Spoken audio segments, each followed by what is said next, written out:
बिस्मिल्लाहिर्रहमानिर्रहीम। अस्सलाम वालेकुम नाज़रीन, आप यूट्यूब चैनल देख रहे हैं। मैं इमरान ख़ान हूँ। एक मरतबा फिर ये तात्तुल आ गया बीच में और वजह एक मरतबा फिर मेरी गिरफ़्तारी। पिछले 2 साल से कम अरसे में मेरी 7 गिरफ़्तारियाँ हुई हैं और लंबे अरसे तक मैंने गिरफ़्तारी और तकालीफ़ को बर्दाश्त किया है। लेकिन इसके बावजूद एक मरतबा फिर आपके सामने मौजूद हूँ और अपनी बात आपके सामने रख रहा हूँ। जो ख़बरें हैं वो आपके साथ शेयर करूँगा और जो फैक्ट्स हैं वो आपके सामने रखूँगा और जो हक़ाइक़ हैं वो आपके साथ वो बांट लेंगे हम, क्योंकि जो इन्फॉर्मेशन आती है वो रुकती तो नहीं है। क्योंकि ये इन्फॉर्मेशन का दौर है, सोशल मीडिया का दौर है, इसके अंदर इन्फॉर्मेशन रुक नहीं सकती, बार बार कोशिश की जाती है। अभी लास्ट टाइम ये हुआ कि 22 तारीख की रात को मैं अपने घर पे ही मौजूद था। इससे पहले PMLN ने एक प्रोपेगेंडा चलाया था। मुस्लिम लीग नून के अकाउंट थे, उसमें कुछ मुस्लिम लीग नून के बहुत हमायत याफ्ता दानिश्वर टाइप लोग भी मौजूद थे और उन्होंने कुछ ऐसा ट्रेंड चलाया कि मैंने कुछ ऐसा किया है जिससे कादी फ़ायद ईसा साहब जो चीफ़ जस्टिस हैं पाकिस्तान के, उनकी जान को ख़तरा है। हालांकि ऐसा कुछ हुआ नहीं था, मैंने अपने से कोई मौक़िफ़ भी नहीं दिया था, कुछ भी नहीं मौक़िफ़ दिया था, लेकिन जानबूझ के ये ट्रेंड चलाया गया। और बाद में जिन लोगों ने मुझे उठाया घर से, उन्होंने जब इस बारे में मेरे से पूछा तो मैंने उनसे पूछा, बताओ मैंने क्या कहा है, दिखाओ कोई एक जुमला, कोई एक लिखी हुई चीज़, कोई मेरी बोली हुई चीज़।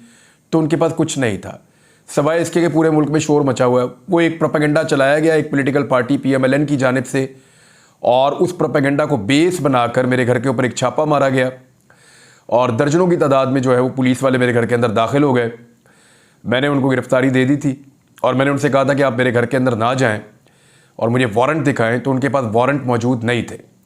यानी मेरे घर के अंदर दंदनाते हुए पुलिस वाले और एंटी करप्शन वाले दाखिल हुए, उनके पास कोई वारंट नहीं थे, वो मेरे घर के अंदर तक दाखिल हुए, मेरे घर वालों को हरासा किया बाद में। और मुझे वापस आने के बाद पता चला कि मेरे एक बच्चे की तबीयत भी ख़राब हो गई थी उनकी इस हरकत की वजह से। बहरहाल ये हम बार बार फेस कर रहे हैं, लगातार फेस कर रहे हैं, हरासमेंट कंटिन्यूसली हो रही है। और फिर मुझे गिरफ़्तार करके ले गए। पहले मेरे ऊपर केस बना दिया कोई एंटी करप्शन का, मेरे वालिद साहब पे भी बना दिया। तो अदालत के अंदर जो है वो जिस तरह उनका केस नॉकआउट हुआ वो पूरी दुनिया ने देखा। जितने लोग वहाँ थे उन्होंने रिपोर्ट किया कि बगलों में झांक रहे थे और जवाब किसी बात का नहीं था। कोई सवाल जो मैंने अदालत में उठाया उसका जवाब दिया वो एंटी करप्शन वालों ने, तो नील उनके पास जवाब था, ज़ीरो बटा ज़ीरो। और जो जज साहब ने सवालात पूछे उनका भी उनके पास जवाब नहीं था।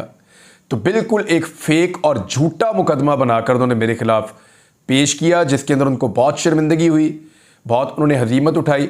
मेरे घर से मेरे सारे मोबाइल टेलीफोन्स गैजेट सारे उठाकर ले गए, रिकॉर्डिंग का सामान।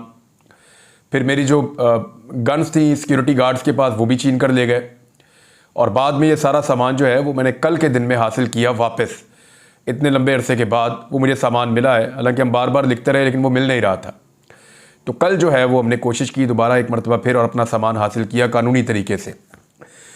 अब मामला ये है, पहले तो करप्शन का केस बनाया, वो साबित नहीं हुआ, तो फिर मेरे ऊपर डाल दिया कि मैंने कोई पानी की बोतलों के अंदर बम बना बना के पुलिस वालों को ना सिर्फ मारे हैं बल्कि लोगों को भी दिए हैं कि मारो पुलिस वालों को।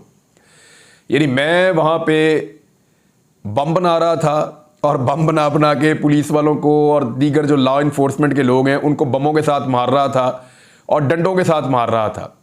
और अदालत में क्लेम ये किया गया कि मैंने कहीं पे कोई चीज़ें बरामद भी करवा दी हैं। मैंने तो जज साहब के सामने ही पूछा, वो जो प्रोसिक्यूशन की टीम थी, मैंने कहा आपने मरना नहीं है, वो अल्लाह को जवाब नहीं देना आपने जाके। यानी ये कैसे हो सकता है कि आप यहाँ अदालत में खड़े होकर इस जगह पे सच बोलना होता है, झूठी गवाही नहीं देनी होती। आप यहाँ पे खड़े होकर कह रहे हैं कि मैंने बम मारे हैं और मैंने कुछ डंडे बरामद करवा दिए और चीज़ें आपने मेरे से बरामद भी कर ली हैं। How is it possible? मुझे तो जब गिरफ्तार किया गया इस केस के अंदर तो मेरे से एक लफ्ज़ भी इस दहशतगर्दी के बारे में या इस लड़ाई के बारे में पूछा ही नहीं गया। बहरहाल ये सारे झूठे मुकदमा थे, इनका जो अंजाम होना था, इससे पहले भी जो अंजाम होना था वही हुआ और अभी भी इन केसेस का जो अंजाम होना है वो सबके सामने है और जो इन केसेस की दुर्गत बनी है वो भी आपके सामने है। लेकिन ये सारा कुछ हो क्यों रहा है? मुझे ऐसा महसूस हुआ कि ये सारा कुछ इसलिए हुआ कि एक नई हुकूमत बन रही है और एक ऐसी हुकूमत बन रही है जिसके पास अवाम का मैंडेट नहीं है। ये मैं नहीं कह रहा, पूरी दुनिया कह रही है। मैं नहीं कह रहा, पाकिस्तान के तमाम सहाफ़ी, चाहे वो PMLN के कैंप में हो, यानी कई ऐसे सहाफ़ी हैं जो PMLN को, नवाज शरीफ को, शहबाज शरीफ को बहुत पसंद करते हैं, लेकिन वो भी अपने मुंह से कहते हैं कि बदतरीन धांधली की गई है PMLN की हुकूमत बनाने के लिए। ऐसे सहाफ़ी जो पसंद करते हैं, इमरान खान के मुखालिफ हैं, वो भी ये कह रहे हैं कि इमरान खान के साथ बहुत बुरा सलूक हुआ इस इलेक्शन में और उनका जीता हुआ इलेक्शन उनको हरवा दिया गया। तहरीक इंसाफ का क्लेम है कि 180 नशिस्तें, और मैंने 8 तारीख की रात को जो वीलॉग किया था 11 से 12 बजे के दौरान आपने वो देखा था, उसमें मैंने ये कह दिया था 8 फरवरी की रात को, और आपको बता दिया था कि 179 इतनी नशिस्तों पे पाकिस्तान तहरीक इंसाफ आगे चल रही है। अब तहरीक इंसाफ का क्लेम है कि 180 या इससे ज़्यादा नशिस्तों पर वो जीत रहे थे और उनके पास 2/3 अक्सरियत बड़ी आसानी के साथ मौजूद थी। तो तहरीक इंसाफ की 2/3 अक्सरियत उनके बकौल छीन ली गई, और ये जो अक्सरियत है इसको सादा अक्सरियत में कन्वर्ट करके पीपल्स पार्टी में, PMLN में और बाकी जमातों में ये सीटें बांट दी गई। फजलुर रहमान साहब को इन सीटों में हिस्सा नहीं मिला। जब फजलुर रहमान साहब को उतना बड़ा हिस्सा नहीं मिल रहा जो वो एक्सपेक्ट कर रहे थे, तो उनका जो फ्रस्ट्रेशन है या गुस्सा है वो आपको आजकल दिखाई दे रहा है। वो गिले शिकवे भी कर रहे हैं, इदारों से कर रहे हैं, निज़ाम से कर रहे हैं, और बार बार वो ये कह रहे हैं कि उनके साथ ज़्यादती हुई है और वो इस धांधली को तस्लीम नहीं करेंगे। ये जनाब फजलुर रहमान साहब कह रहे हैं। अब हुकूमत जब बन रही थी तो मुझे ऐसा लगा कि आवाज़ों को दबाने के लिए मुझे उठाया गया, और भी सहाफ़ियों को गिरफ्तार किया गया। इस्लामाबाद में गिरफ्तारी हुई, बाकी सहाफ़ियों को हरासा किया गया, थ्रेट किया गया। सहाफ़ी बार बार इसके बारे में बताते रहे।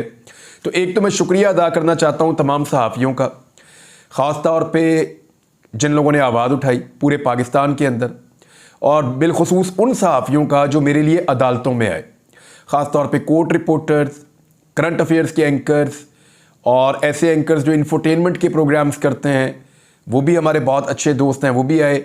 जो लोग सोशल मीडिया के ऊपर अपने वीलॉग्स करते हैं, प्रोग्राम्स करते हैं, वो भी आए। तो मैं तमाम सहाफ़ियों का दिल की गहराइयों से शुक्रिया अदा करता हूँ कि वो इस मुश्किल वक्त में आवाज़ बने, कि सहाफ़ियों को बंद करना, उनकी आवाज़ें दबाना ये दुरुस्त इक़दाम नहीं है। अब धांधली की बात खाली मैं तो नहीं कर रहा, पाकिस्तान के हर शहर की गली कूचे की दीवारों पे लिखा हुआ है कि जीता कौन है, यानी जो शिकस्त है ये लफ्ज़ पाकिस्तान में सामने दीवार के ऊपर लिखा हुआ है, पत्थर पे लकीर लिखी हुई है कि कौन सी पॉलिटिकल पार्टी पाकिस्तान में इलेक्शन जीती है। बच्चे बच्चे से आप पूछ लें, गली गली, मोहल्ले मोहल्ले के अंदर, हर शहर के अंदर, हर कस्बे के अंदर, हर गांव के अंदर हर बंदा आपको बताएगा कि ये इलेक्शन इमरान खान की पार्टी जीती है या इमरान खान के हमायत याफ्ता उम्मीदवार जीते हैं।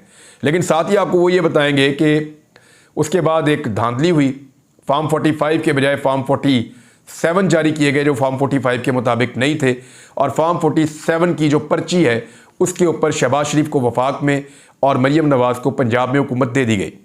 मैंने आपको एक खबर दी थी और मैंने आपसे कहा था कि बहुत बदमज़ा होने वाले हैं नवाज़ शरीफ। नवाज़ शरीफ के लिए अच्छी खबर नहीं है, नवाज़ शरीफ को इक़्तिदार नहीं मिलेगा, और वो खबर सच साबित हुई और आप सारे इस बात के गवाह हैं। अब मैं आपको बताता हूँ, सिर्फ चंद महीनों की मौजें हैं और उसके बाद इस हुकूमत के साथ जो होनी है वो सारा तमाशा आप भी देखेंगे। किस बुनियाद पे मैं ये बात कह रहा हूँ, आने वाले वीलॉग्स में वो सारी बुनियादें मैं आपके सामने रखूँगा, लेकिन आज कुछ अहम चीज़ें हैं वो आपके साथ मैं शेयर कर देता हूँ।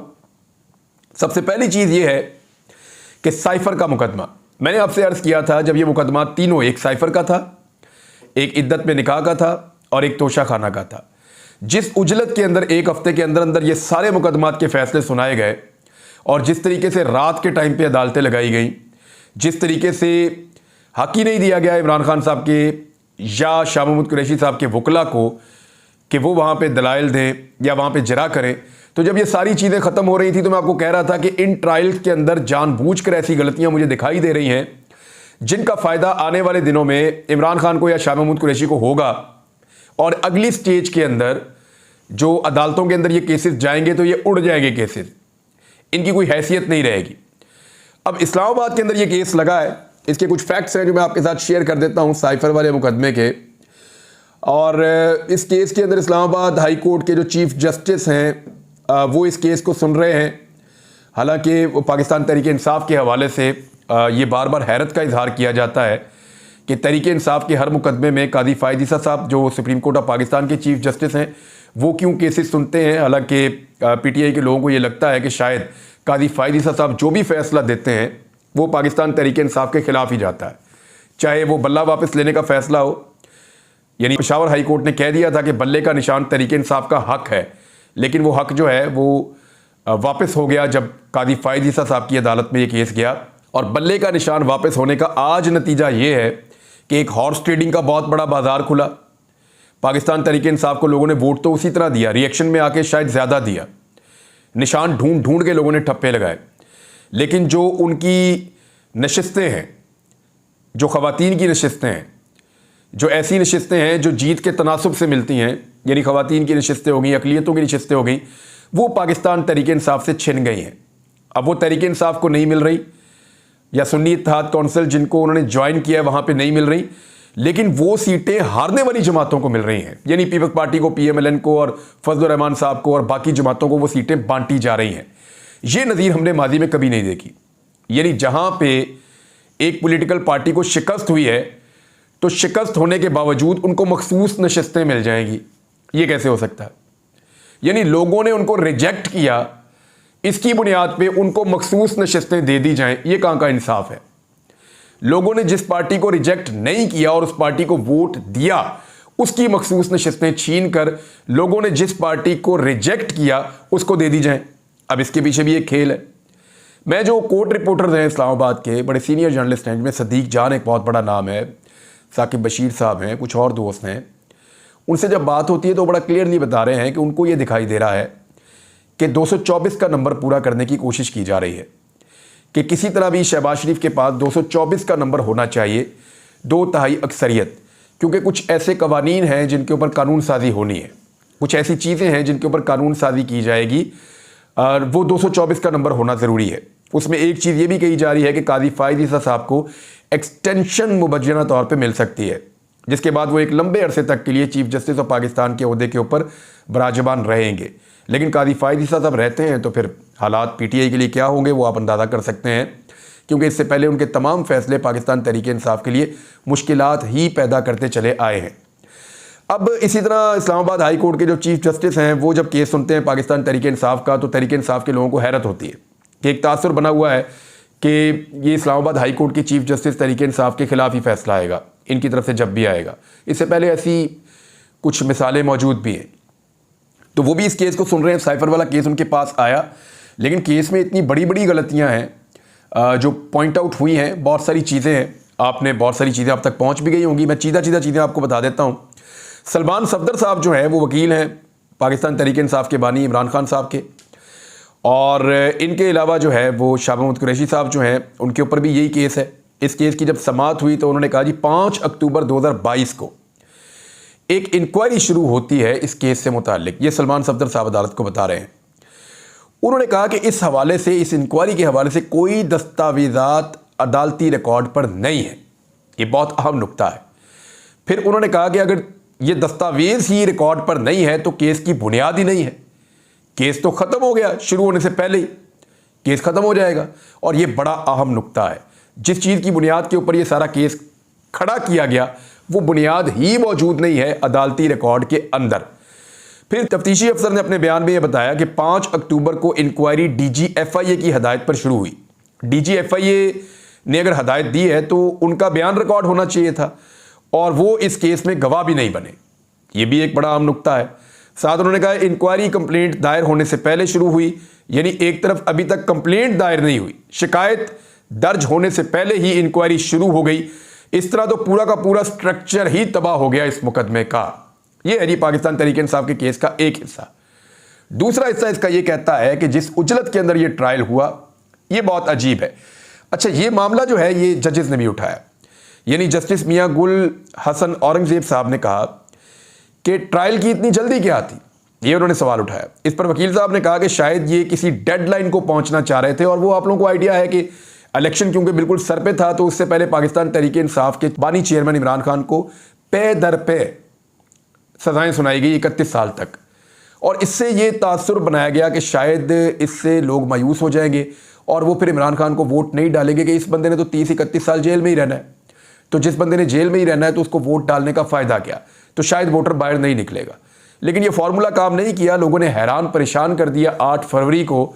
और शिकस्त जो है, जैसे मैंने पहले आपको कहा कि पाकिस्तान में हर दरो दीवार के ऊपर शिकस्त को लिख दिया पाकिस्तानियों ने। जिसने आज पढ़ना है आज पढ़ ले, जिसने कल पढ़ना है कल पढ़ ले, जिसने 1 साल के बाद पढ़ना है वो 1 साल के बाद पढ़ दे। लेकिन 6 महीने मैं आपको बता रहा हूँ वो एक ऐसा टाइम है कि उसके बीच में बहुत सारी चीज़ें बदलेंगी। जैसे नवाज शरीफ बहुत बदमज़ा हुए थे, अभी और बहुत सारे लोग बदमज़ा होने वाले हैं। अब आ जाएं इस बात के ऊपर कि अदालत ने किस तरीके से सरकारी वकला को मुकर्रर किया इमरान खान के बिहाफ पे और शाह महमूद कुरैशी के बिहाफ पे, और किस तरीके से जल्दी जल्दी नोटिस और डेडलाइंस जारी की, और वो नोटिस जो है वो ऊपर नीचे जारी कर दिया आधे आधे घंटे के वक्फे के अंदर। ये वकला ने सारी चीज़ें आज रखी हैं अदालत के सामने। तो मैंने आपसे कहा था कि चाहे वो तोशा खाना का ट्रायल है, चाहे वो साइफर का ट्रायल है, अब ये साइफर वाला ट्रायल जो है इसको लाइव टीवी पे दिखाना चाहिए। आज कुछ साफ़ी ये कह रहे थे, वो कह रहे थे अदालतों में आज हमने जो मनाजिर देखे हैं ना इमरान साहब, इसको तो टीवी के ऊपर लाइव दिखाना चाहिए ताकि पाकिस्तानियों को पता चले कि कानून के साथ कैसा भोंडा मजाक हुआ है साइफर के ट्रायल में, और इतनी गलतियां हैं उसके अंदर कि ये टिक ही नहीं पाएगा अदालत में। अब डिपेंड करता है कि अदालत कितनी जल्दी और कैसा इंसाफ फराहम करती है। इसी तरह जो तोशा खाना केस है वो भी नहीं ठहर पाएगा, और इद्दत में निकाह वाला केस तो वैसे ही मज़ायका खेज है, वो भी उड़ जाएगा। अगर ये मुकदमात ख़त्म हो जाते हैं तो इमरान खान साहब को आज़ादी मिलना यकीनी हो जाएगा, क्योंकि कल भी वो 2 मुकदमात में से निकल गए हैं इमरान खान साहब, जो उनके ऊपर मुकदमात बनाए गए थे कोई तशद्दुद के और दीगर चीज़ों के, उसमें से इमरान खान साहब कल भी बरी हुए हैं। तो इस तरह वो चीज़ों में से निकलते चले जा रहे हैं। अगर ये मुकदमात ख़त्म हो जाते हैं आला अदलिया से तो उसके बाद इमरान खान साहब की आज़ादी के रास्ते की रुकावटें दूर हो जाएंगी। कुछ और खबरें भी हैं जिनमें हसन और हुसैन नवाज साहब के मुकदमात जो हैं वो एकदम ही छूमंतर हो गए।